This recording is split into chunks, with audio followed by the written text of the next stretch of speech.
আল্লাহ বলছেন যে লোকটা ফালিয়াবুদু রাব্বা হাযাল বাইত, এই ঘরের মালিকের যে ইবাদত করবে আল্লাহ তাকে সঙ্গে সঙ্গে নগদানগদি দুটি জিনিস দান করবেন। কি জিনিস সেটা? আল্লাহ বলছেন ফালিয়াবুদু রাব্বা হাযাল বাইত আল্লাযী আত'আমাহুম মিন জু'ইন। যখন তোমরা ক্ষুধা পাবে, খিদা পাবে, তখন তোমাদেরকে আল্লাহ তাআলা কোনোদিন তোমরা না খেয়ে থাকবে না, তোমাদেরকে আল্লাহ তাআলা ক্ষুধা মিটিয়ে দেবেন। তোমাদের খাবারের কোনোদিন টান হবে না, কোনোদিন তোমরা না খেয়ে মরবে না। আল্লাহ বলছেন এই কথাটা। আর একটা কথা আল্লাহ তাআলা বলছেন শুনে নাও, যদি তোমরা যত বিপদের মধ্যে থাকো না কেন আমি আল্লাহ তোমাদেরকে নিরাপদ দেব, তোমাদেরকে ভয়ের কোনো জায়গা থাকবে না। ফালিয়াবুদু রাব্বা হাযাল বাইত, যদি তোমরা পালন করো ওই মালিকের ওই রবের ঘরে গিয়ে যদি তোমরা ইবাদত করো, তাহলে সঙ্গে সঙ্গে আল্লাহ তাআলা ঘোষণা দিলেন আল্লাযী আত'আমাহুম মিন জু'ইন, তোমরা খাবার পাবে, পানি পাবে, কোনোদিন অনাহারে থাকবে না, খাবার না খেয়ে তোমরা মারা যাবে না। আর আল্লাহ রাব্বুল আলামিন বলছেন আল্লাযী আত'আমাহুম মিন জু'ইন ওয়া আমানাহুম মিন খাউফ, আর কোনোদিন তোমাদেরকে কেউ ভয় দেখিয়ে দেশ ছেড়ে পালাতে তোমাদেরকে বাধ্য করবে না। আমার আগে রাখলেন একজন যোগ্য মানুষ, আমার পরে আসবেন একজন বাংলার হাতে গোনা কিছু আলেমের মধ্যে উনি একজন। এই মানুষগুলো যদি যেদিন পৃথিবী ছেড়ে চলে যাবে ওই স্বর্ণস্থান কিয়ামত পর্যন্ত আর পূর্ণ হবে না। এরকম মানুষ আজকের মঞ্চে উপস্থিত আছেন। আপনারা ধীর স্থিরভাবে শুনুন, আমার পরে উনি আসবেন। একটু কথা বলেন মাওলানার সাথে। আসসালামু আলাইকুম। জি শেখ বলুন। উনি ঠিকাদার কোম্পানি। জি আলহামদুলিল্লাহ ভালো আছি। আপনার জন্য দোয়া রাখবো। অসংখ্য মানুষ তাকিয়ে আছেন আপনার জন্য। এখন আপনি বলুন আপনার বক্তব্য কত দূর? আমি 50 চেয়েছি, উনি কবুল করেছেন। 50,000-ই? 50,000 আলহামদুলিল্লাহ। একটু দোয়া করে দেন। জি দোয়া চাইছি। জি হ্যাঁ, দোয়া করবেন ইনশাআল্লাহ। আল্লাহ আপনার ব্যবসাতে বরকত দান করেন এবং সর্বোপরি আপনার পরিবার সহ আপনি যেন সুস্থতা জীবন নিয়ে বসবাস করতে পারেন। আল্লাহ আপনার ব্যবসাতে বরকত দেন। যারা অসুস্থ আছেন আপনার আত্মীয় স্বজন, আপনি সহ আপনার পরিবারস্থ, তাদেরকে আল্লাহ শিফায়ে কামেলা দান করুন। এবং বিশেষ করে আপনার যত আত্মীয় স্বজন মারা গেছেন আল্লাহ তাদেরকে হায়াতে তাইয়্যিবা নয়, যারা মারা গেছেন আল্লাহ তাদেরকে তার আযাবের মধ্যে থাকলে কবরে আল্লাহ সে আযাব থেকে তুমি পরিত্রাণ দিও। আল্লাহুম্মা গফির লাহুম ওয়ারহামহুম। আপনার জন্য আরো দোয়া করবো ইনশাআল্লাহ। হ্যাঁ, 50,000 টাকা দিয়েছেন। কি নাম জানেন? মতিউর রহমান। মতিউর রহমান সাহেব। জি মতিউর রহমান, এখন আগে ঠিকাদার ছিল, এখন কোম্পানি, খুব বড় কোম্পানি একটা। দিল্লি থেকে পরিচয়কে বাড়ি করেছেন। জি দিল্লি থেকে এলাকায় বাড়ি ছিল হয়তো নাকি? কমলাবাড়িতে বাড়ি ছিল। কমলাবাড়ি বাড়ি আছে এখন। জি এখনো বাড়ি আছে। উনি এখন দিল্লির মানুষ, দিল্লিতে বসবাস করছেন। এটা আমাদের জন্য একটা বড় সুখবর। জি উনি 50,000 টাকা দান করেছেন। জোরে বলি নারায়ে তাকবীর। আর জোরে বলি নারায়ে তাকবীর। আল্লাহ ওনার দানকে কবুল করো। ভাইজান জি উনি আসবেন এই 10 আপনার ডিসেম্বরের 10 তারিখ আসবেন। আচ্ছা ঠিক ঠিক। আল্লাহ ওনাকে শিফায়ে কামেলা দান করুন। উনি 50,000 টাকা আজকে দিলেন, 10 তারিখে মাদ্রাসায় স্বয়ং আসবেন। জি উনি এসে মাদ্রাসার পরিবেশ পরিস্থিতি দেখে আরো বেশি দেবেন, কারণ বহু মাদ্রাসায় আমি দেখলাম, কিন্তু আপনাদের মাদ্রাসার যা পরিবেশ, এত সুন্দর জায়গা, বড় খোলামেলা জায়গা, খুব অল্প মাদ্রাসাতে আছে পশ্চিমবাংলাতে। জি তা আমি আজকে আপনাদের সামনে এসেছি একজন নতুন মানুষ। খুব অল্প জায়গাতে আমাকে দেখেছেন। কিছু মানুষ হয়তো চিনেন নাকি? জি দেখেছেন নাকি এর আগে? আপনারা দেখেছেন হয়তো কিছু মানুষ। তা যারা দেখেছেন আলহামদুলিল্লাহ, যারা দেখেননি তাদের কাছে, অধিকাংশ মানুষের কাছে আমি নতুন। জি আমি আপনাদের কাছে নদিয়া থেকে এসেছি কিছু কোরআন এবং হাদিসের অমীয় বাণী শোনাবার জন্য। এখন কথা হলো, আমরা যারা আজকের এই সমাবেশে এসে বসেছি, আজকের এই মজলিসে বসেছি, নারী পুরুষ ছোট বড় নির্বিশেষে, আমরা আজকের এই সভাতে এসে খুশি না নারাজ? জোরে বলেন, খুশি না নারাজ? খুশি। খুশি মানুষ যখন খুশি মনে কিছু কথা বলে, কথা দেখলে বোঝা যায়। আর রাগান্বিত থাকলে, মনের দিক থেকে যদি আপনার কষ্টের মধ্যে থাকেন, তাহলে সে কথা শুনলেও বোঝা যায়। তা আজকে যেহেতু খুশি যেহেতু খুশির মতো আল্লাহকে খুশি করার জন্য আমরা এসেছি, এখন আল্লাহ তাআলার প্রশংসা করে আল্লাহকে খুশি করি।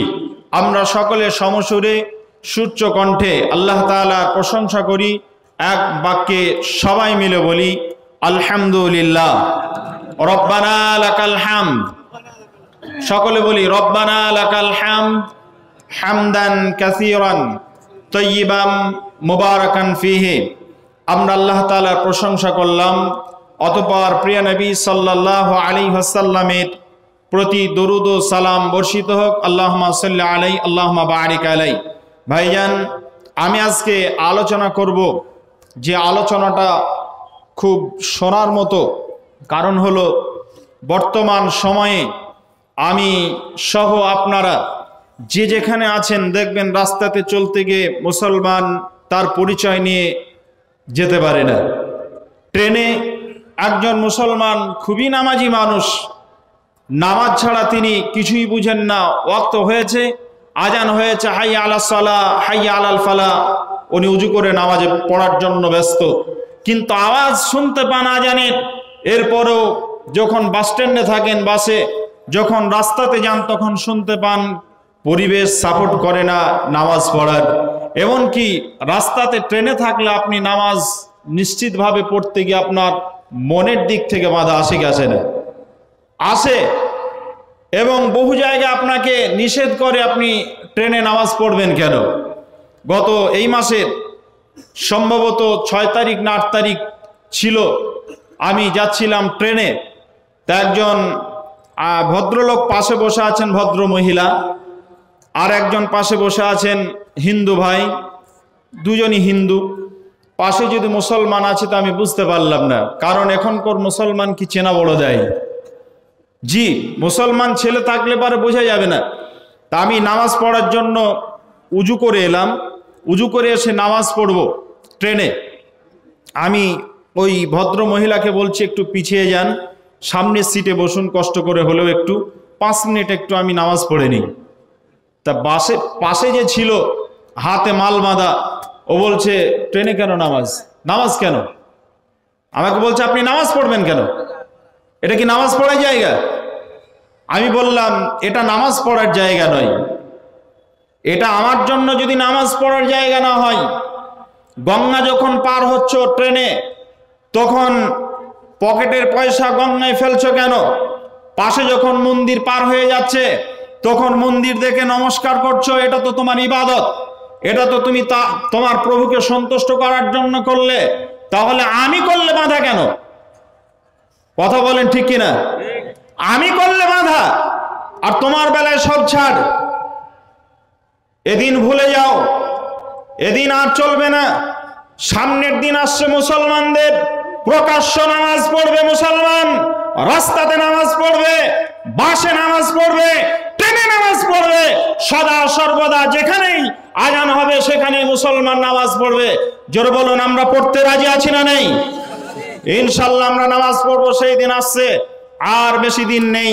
তবে তার জন্য আমাদের যেটা করণীয়, যেটা করতে হবে, সেটা আজকে আপনাদেরকে আমি ট্রেনিং দেব। সেই কথাগুলো বলবো।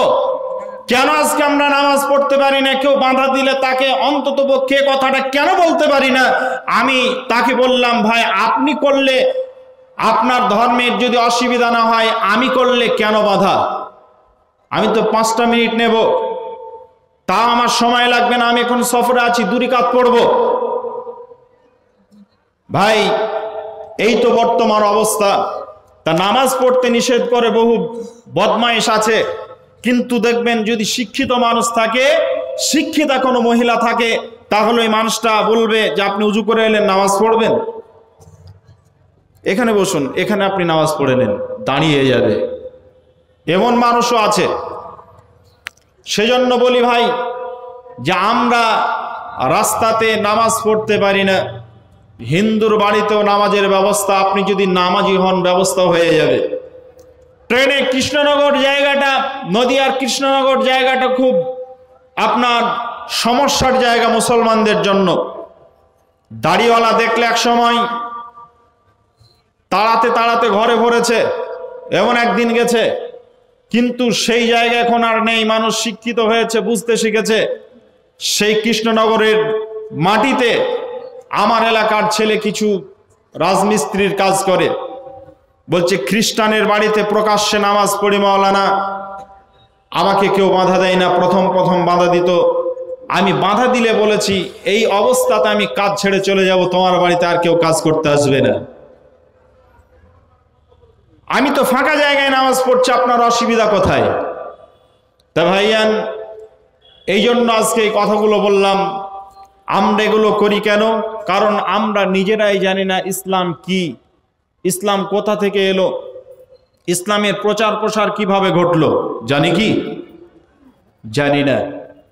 আমি যদি না জানি এটা আমার বাপ, আমার বাপকে যদি আমি না চিনি এটা আমার বাপ, তাহলে আমার বাপের প্রতি শ্রদ্ধা ভক্তি থাকবে কি? থাকবে না। এজন্য আগে চিনতে হবে, আগে জানতে হবে, তারপরে কিন্তু তার প্রতি শ্রদ্ধা ভক্তি ভালোবাসা জন্মাবে। এজন্য আজকের আলোচনার প্রথমে আমি আলোচনা করব ইসলাম কি। কি বললাম? ইসলাম কি, এটা আমি আলোচনা করব। 2 নাম্বার পয়েন্ট নিয়ে আলোচনা করব, ইসলাম কোথা থেকে এলো। 3 নাম্বার পয়েন্ট নিয়ে আলোচনা করব, ইসলামের প্রচার প্রসার কিভাবে ঘটলো। এই 3টা পয়েন্ট নিয়ে আলোচনা করব। সময় পেলে একজন সাহাবীর কথা বলবো আপনাদের সামনে, যে সাহাবীর কথা শুনে আপনাদের চোখ দিয়ে অজান্তে পানি বাইর হয়ে যাবে ইনশাআল্লাহ। সে কথা আপনাদের সামনে আমি সময় সাপেক্ষে বলবো, যেহেতু আমার পরে নাদবি সাহেব আছেন, আমি বেশি সময় নেব না। আপনাদের সামনে ওনাকে খুব তাড়াতাড়ি নিয়ে আসতে হবে, কারণ উনি বয়স্ক মানুষ, এলাকার বহু মানুষ আছেন যে আজকে গ্রামে এসেছে, ওনার বক্তব্য মন খুলে শুনবো, এমন মানুষ অনেক আছেন। তা আমি আপনাদের সামনে কথা না বাড়িয়ে সরাসরি আমার ভূমিকা বাদ দিয়ে আমি আলোচনায় যাচ্ছি। আমি আপনাদের সামনে যেটা বলতে চলেছি সেটা হলো এই, ইসলাম কি, এটা বলার জন্য একটা হাদিসে যাই। হাদিস থেকে আমরা জানতে পারবো, আল্লাহর নবী একদিন বসে আছেন, এমতো অবস্থায় উস্কো খুস্কো চেহারা নিয়ে। সফরের থাকলে পারে, যেমন সফর করলে যে আলামতগুলো থাকে, যে চিহ্নগুলো থাকে, মুসাফির হালাতে থাকলে পারে একজন মানুষের যে চিহ্নগুলো থাকে, ঠিক এরকম ভাবে একজন ব্যক্তি আল্লাহর নবীর কাছে এলেন। আসার পর উনি যখন এলেন, আসার পর আল্লাহর নবী সামনাসামনি বসলেন। কিভাবে? একজন মুসল্লি যেমন নামাজরত অবস্থায়, সলাতরত অবস্থায় বসে। বুঝে আসলো না আসেনি? এটা হয়তো বুঝতে পারছেন না। আপনারা বিয়ে করতে গেছেন অনেকেই, বিয়ে খেতে গেছেন অনেকে। তা যারা বরকে নিয়ে সঙ্গে বিয়েতে যান, বরকে যখন বসাই, এখন তো ডিজিটাল সবই উল্টে যাচ্ছে। আগের দিনে বর ইমামের সামনে বসতো কিভাবে? ঠিক হুঁটোর উপরে ভর দিয়ে, পায়ের উপরে ভর দিয়ে হুঁটোর সামনে থাকতো, ঠিক এরকম ভাবে বসতো একজন বর, যেমন ভাবে বসে একজন মুসল্লি সালাতরত অবস্থায়। ঠিক ওইভাবে হযরতে জিবরাইল আর রাসূল সামনাসামনি বসলেন। ফারুকবাতাইহি ইলা রুকবাতাই, আল্লাহ রাসূল সাল্লাল্লাহু আলাইহি সাল্লাম ঠিক এভাবে বসলেন, আর আল্লাহ রাসূলের সামনে হযরতে জিবরাইল এসে বসলেন।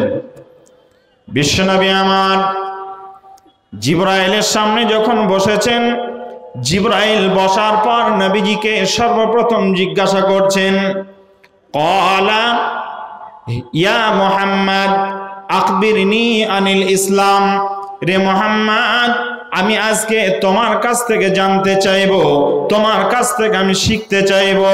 কারণ কি, আমার আল্লাহ স্বয়ং তোমাকে পৃথিবীতে একজন মানুষ হিসাবে পাঠায়নি। শুধু মানুষ নয়, আল্লাহ তোমাকে প্রতিনিধিত্ব করার জন্য পৃথিবীতে পাঠিয়েছেন।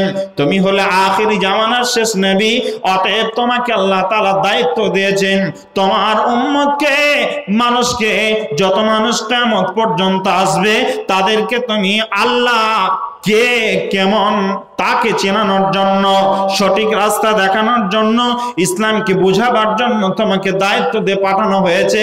অর্থাৎ তোমাকে ট্রেনার হিসাবে তোমার কাছে আমাকে ট্রেনিং নেওয়ার জন্য পাঠিয়েছেন। আমার আল্লাহ তোমাকে ট্রেনিং দেওয়ার জন্য আমাকে আল্লাহ তাআলা তোমার কাছে পাঠিয়েছেন। ওরে মুহাম্মদ, এখন তোমাকে আমি জানতে চাচ্ছি, তোমার কাছ থেকে আমি এটা জানতে চাচ্ছি, মুহাম্মদ তুমি বলো ইসলাম কি? ক্বালা ইয়া মুহাম্মদ আখবিরনি আনিল ইসলাম। ইসলাম কাকে বলে? ইসলাম কি? ইসলাম কোন কোন জিনিসকে ইসলাম বলে? তুমি একবার আমাকে তোমার ভাষাতে সুন্দর করে বুঝিয়ে বলে দাও। কে জিজ্ঞাসা করছেন? জোরে বলেন, কে জিজ্ঞাসা করছেন? জিবরাইল। কাকে? নবীকে। নবীকে জিজ্ঞাসা করছেন হযরত জিবরাইল যে ইসলাম কাকে বলে, আপনি আমাকে বলুন। নবীজি বলছেন, ক্বালা আল ইসলামু আন তাশহাদা আল্লা ইলাহা ইল্লাল্লাহু ওয়া আন্না মুহাম্মাদান আবদুহু ওয়া রাসূলুহু وتقيم الصلاة وتؤتي الزكاة وتصوم رمضان وتحج البيت إن استطعت إليه سبيلا। আল্লাহর নবী বলেন, রে জিবরাইল, আমার সামনে আপনি এসেছেন, আপনি আমার কাছ থেকে জানতে চেয়েছেন, আমি আপনাকে বলে দিচ্ছি ইসলাম হলো 5টা জিনিসের নাম। 5টা জিনিসকে ইসলাম বলা হয়েছে। 1 নম্বরে আল্লাহ ছাড়া দ্বিতীয় কারোর ইবাদত করা যাবে না। আল্লাহকে আল্লাহ বলে মেনে নিতে হবে, আল্লাহর সঙ্গে কারোর অংশীদার চলবে না।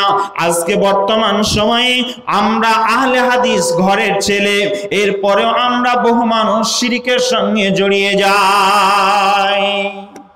শিরিক করি কি করি না? এই মুসলমান, করি কি করি না? আজকে যুবকেরা দেখবেন যারা বাইরে কাজ করে, কিছু ছেলে তো মেয়ে হওয়ার খুব শখ, কিছু ছেলেকে দেখবেন মেয়ে হওয়ার খুব শখ, কানের পরে, তারপরে হাতে বালা পরে, বালা লোহার বালাজি, লোহার বালা পরে, এরপরে চিনা যায় না এ মালটা লেডিস না জন্ডিস। কথা বলেন, মালটা বোঝা যায় না লেডিস না জন্ডিস। এই অবস্থাতে তার সামনে যেতে হবে, তাকে খুলে দিতে হবে, তারপরে বোঝা যাবে এ মাল কোন মালের মাল। কি খুলতে হবে বলতে পারলাম না, খুলতে হবে, না হলে বোঝা যাবে না। এখন বর্তমান সময়ে দেখবেন কিছু ছেলের নাম রাখে মাহিয়া মাহি। বলেন তো এ ছেলে না মেয়ে? কি নাম? মাহিয়া মাহি। নায়িকা আছে বাংলাদেশে, আবার কিছু ছেলের নামও আছে মাহিয়া মাহি। এখন বলেন, আপনি কারোর বাড়িতে গেলেন, আমার বাড়িতে গেলেন, আপনারা কোনো একজন ব্যক্তি আমাকে গিয়ে বলছেন মাওলানা বাড়িতে আছেন, আমার বাড়ি থেকে আমার ছোট্ট ছেলেটা বাইর হয়ে এলো, আমাকে জিজ্ঞাসা করছেন, আমার ছেলেকে জিজ্ঞাসা করছেন আমার ব্যাপারে, তোমার আব্বু কোথায়, তুমি কে? বলছে মাওলানা আমার আব্বু। তখন আমার ছেলেকে আপনি জিজ্ঞাসা করছেন তোমার নাম কি? তখন আমার ছেলে বলছে আমার নাম হলো মাহিয়া মাহি। আপনি বুঝতে পারলেন না এ ছেলে না মেয়ে? কারণ বাংলাদেশের নায়িকার নাম মাহিয়া মাহি, এখানে বহু ছেলের নাম আছে মাহিয়া মাহি, এ ছেলে না মেয়ে? তখন আপনাকে প্যান খুলতে হবে। তা আপনাকে ওই ছেলেগুলো যারা হাতে বালা পরে, কানে আপনার কান ফোঁড়ায়, কানে বালা দেয়, এ মালগুলোকে ঠিক ওভাবে আপনার না খুললে বুঝতে পারবেন এরা ছেলে না মেয়ে। এদের বড় শখ ছেলে হওয়ার। কথা ঠিক বলছে না ভুল বলছি? এই মালগুলো দেখবেন রাস্তাতে চলতে চলতে লাল সুতো বাঁধা থাকে কোথাও, বলে লাল সুতো বাঁধলে পারে তোমার হাতে ব্যথা থাকলে, কোমরে ব্যথা থাকলে, মাজায় ব্যথা থাকলে, গলায় ব্যথা থাকলে, দেহে কোনো জায়গায় লাগা ব্যথা থাকলে ভালো হয়ে যাবে। ও সঙ্গে সঙ্গে 10 টাকা দিয়ে আপনার ওই তারটা জড়িয়ে নেয়। এর চাইতে বড় শিরক আর কিছু আছে? ডাক্তাররা খেতে পেত না, যদি তার জড়িয়ে আপনার ওই কার জড়িয়ে যদি ভালো হয়ে যেত, একটা ডাক্তার তার ডাক্তারি চলতো না। ভাইজান, এই জন্য আল্লাহর সঙ্গে হলো শিরিক করা, এই ধরনের শিরিক চলবে না। বর্তমান সময়ে আমাদের দেশে, আমাদের এই রাজ্যে বহু মানুষ আছেন যারা বলছেন আল্লাহর নবী সাল্লাল্লাহু আলাইহি সাল্লাম হলেন তিনি নূরের তৈরি, মাটির তৈরি নয়। আছে না নেই? আছে। এ বিষয়ে কোরআনের বহু আয়াত আছে, আল্লাহ রাসূল হলেন মাটির তৈরি, নূরের তৈরি নয়। নূরের তৈরি রাসূল বললে পরে রাসূলের মানকে অপমান করা হয়, রাসূলের মানকে খাটো করা হয়। অতএব রাসূল নূরের নয়, রাসূল হলেন মাটির তৈরি। কোরআনের আয়াত এসেছে বহু। আপনাকে আমি কথা বলতে আসিনি, আজকে আমি শুধুমাত্র বলবো আল্লাহ রাসূল সাল্লাল্লাহু আলাইহি সাল্লাম যখন জিজ্ঞাসা করলেন রাসূলকে, তখন রাসূল একটা একটা করে বলছেন। প্রথমে বললেন আল্লাহ ছাড়া অন্য কারোর ইবাদত করা চলবে না। এটা হলো 1 নাম্বার ইসলাম। 2 নাম্বার ইসলাম কি? পানি লাগবে যে একটু খাবো। 2 নাম্বার ইসলাম কি? আল্লাহ নবী বলছেন 2 নাম্বার ইসলাম হলো অতুকিমাস সালাতা, যখন মুয়াজ্জিন আজান দিয়ে দেবে, জোহরের আজান হলো হাইয়া আলাস সালাহ, হাইয়া আলাল ফালাহ,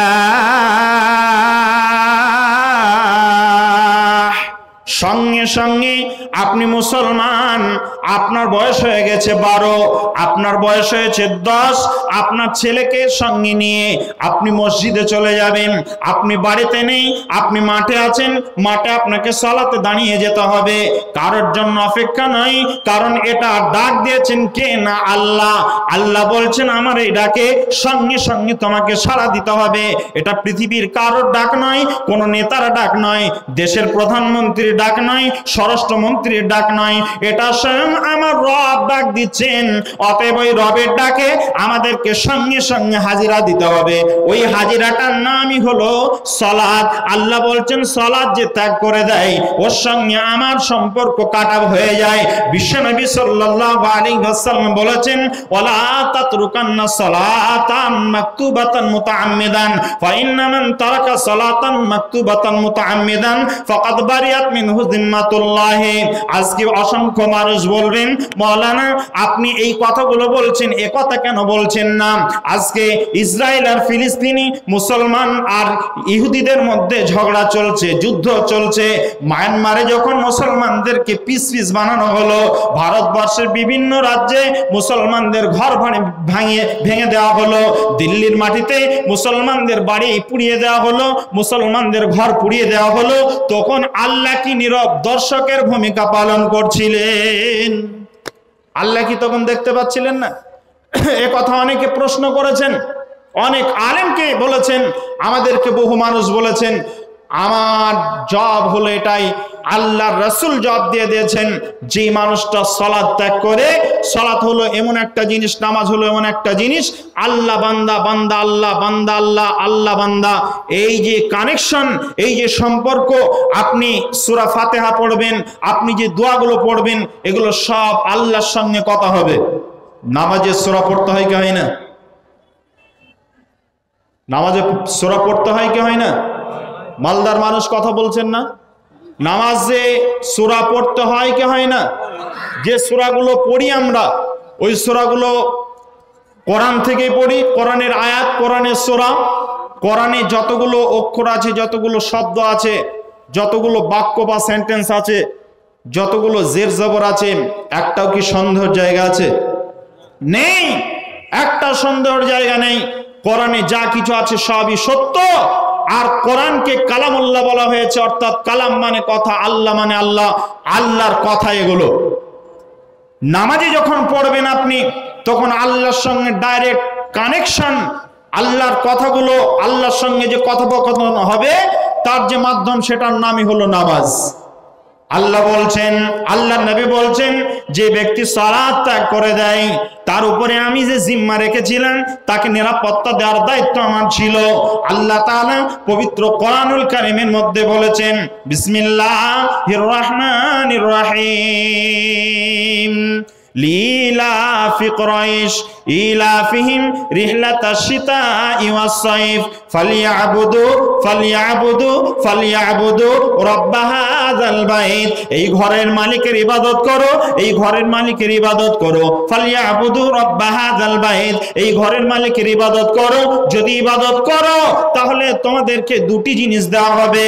ফালিয়াবুদু রাব্ব হাযাল বাইত, যদি তোমরা নামাজ পড়ো মসজিদে গিয়ে, তুমি মাঠে আছো নামাজ পড়ে নিলে মাঠে, তুমি বাজারে আছো মসজিদ নেই ওখানে নামাজ পড়ে নিলে, অফিসে কাজ করছো নামাজের সময় হয়েছে নামাজ পড়ে নিলে, যেখানে সালাত সেখানে তুমি আদায় করে নিলে, সময় হয়েছে সালাত পড়ে নিলে নামাজ পড়ে নিলে।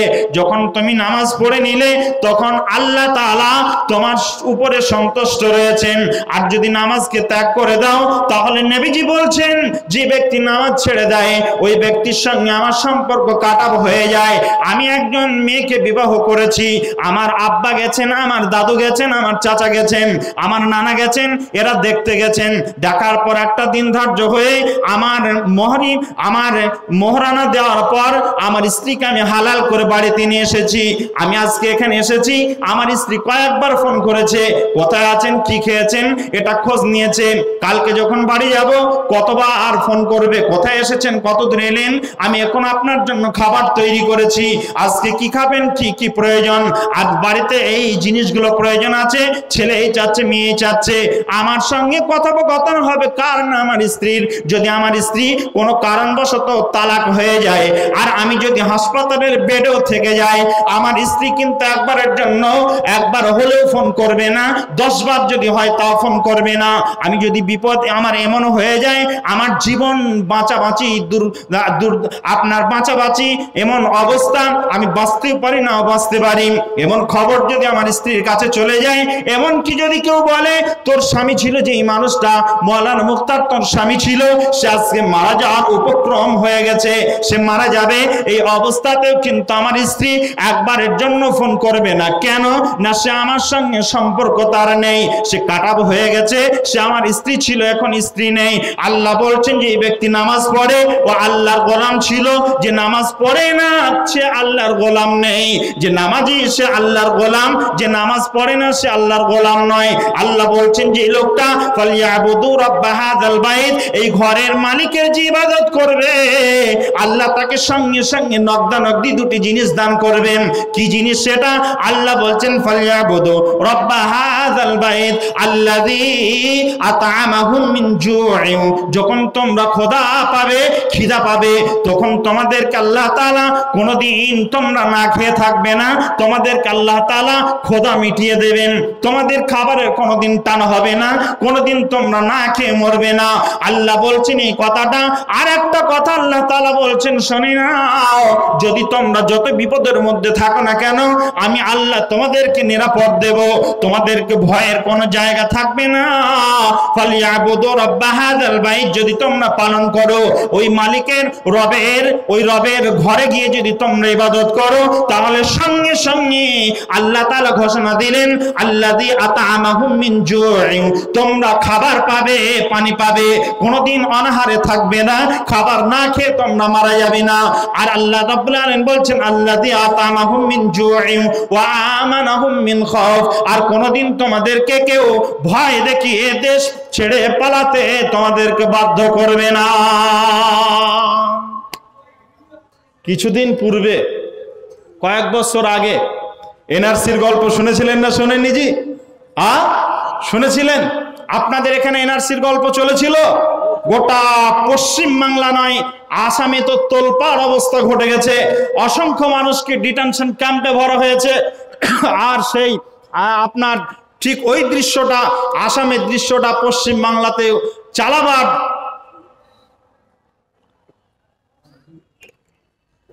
ওই পরিস্থিতি আপনার এখানেও তৈরি করেছিল, কিন্তু কার্যকারী হয়নি।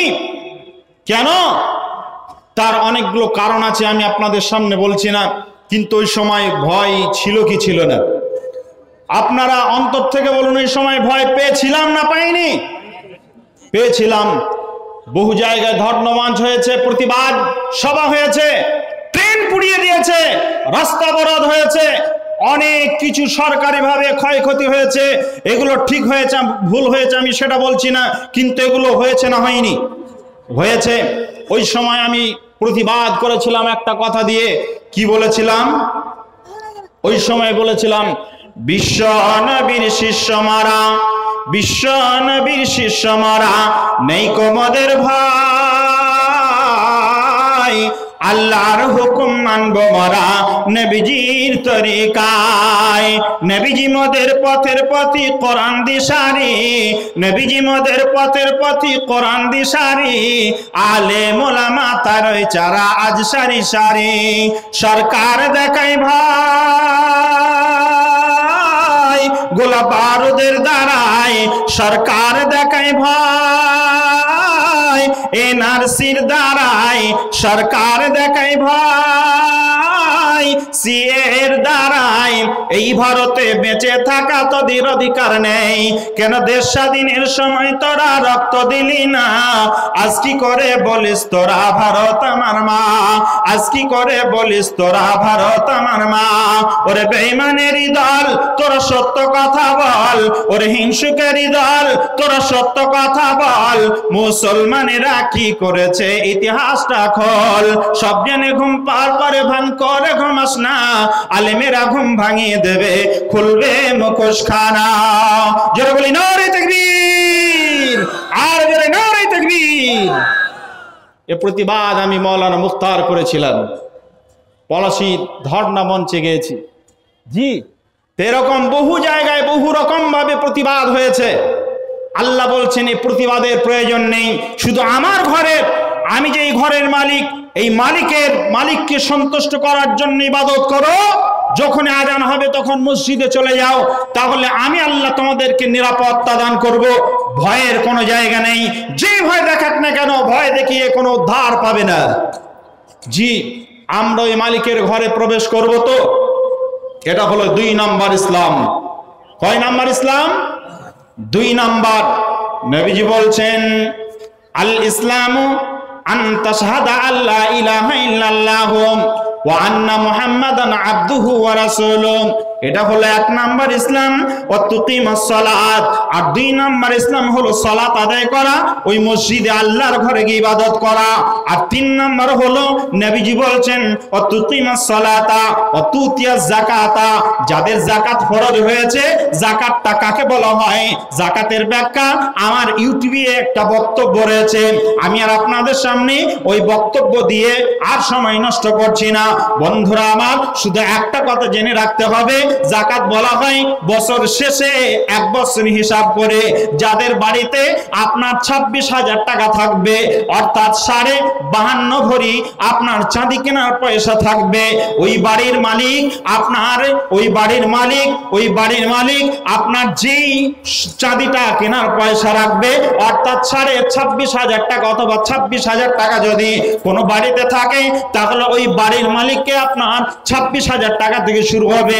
1 লাখ, 2 লাখ, 4 লাখ, 5 লাখ যাই থাকবে, তাকে আপনার বছরে শতকরা 2.5 টাকা হিসাবে 100 টাকায় আপনার বাহির করতে হবে। 1000 টাকা আপনাকে বাহির করতে হবে 25 টাকা। 100 টাকা আপনার 2.5 টাকা বাহির হবে, 1000 টাকায় 25 টাকা বাহির হবে। 1 লক্ষ টাকা থাকলে পারে আপনার 2,500 টাকা আপনাকে যাকাত বাহির করতে হবে। এটা আপনার মাল নয়, ওই মালে আপনার ময়লা যেটা জমেছে, ওই ময়লা টাকা আপনাকে বাহির করে ফেলে দিতে হবে। এরই নামই হলো যাকাত। জি, বাহির করবো ইনশাল্লাহ। কোথায় ফেলবেন মালটা? যেখানে খুশি সেখানে দেন। আজকে ফালাহুল মুসলিমিনে দিয়ে যাবেন, আপনার পাশে যে মাদ্রাসাগুলো আছে অন্যান্য মাদ্রাসায় দেবেন, কিন্তু দিতে হবে দেব ইনশাল্লাহ।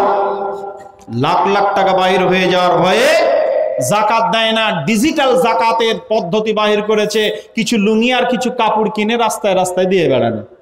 আপনাদের এলাকায় আছে এ মাল? আছে। এরা আল্লাহকে ধোকা দেয়। কাকে ধোকা দেয়? আল্লাহকে ধোকা দেয়।